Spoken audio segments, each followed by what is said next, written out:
Programang ito ay rated SPG, striktong patnubay at gabay ng magulang ang kailangan. Hindi na nga mapipigilan ni Olga ang kanyang sarili.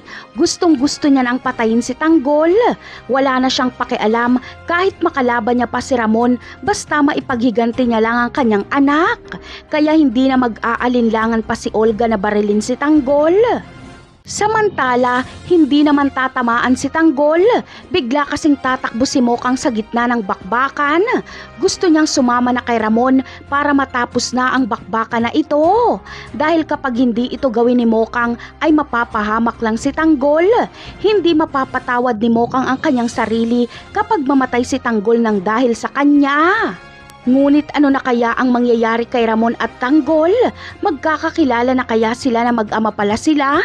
Malamang ay hindi. Dahil hindi naman alam ni Mokang ang tunay na pangalan ni Ramon.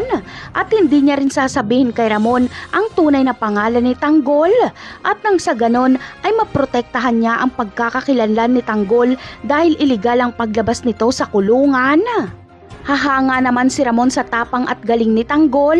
Halos maubos kasi ang kanyang mga tauhan. Ngunit paano kaya kung Ramon laban kay Tanggol lang ang laban? Sino kaya ang magwawagi sa kanila lalo na kung mano-manong suntukan ang magaganap? Malamang ay si Tanggol dahil gigil na gigil si Tanggol kay Ramon dahil sa pananakit nito kay Mokang. Napakarami pa nating dapat abangan sa mga susunod na episode. Paalam!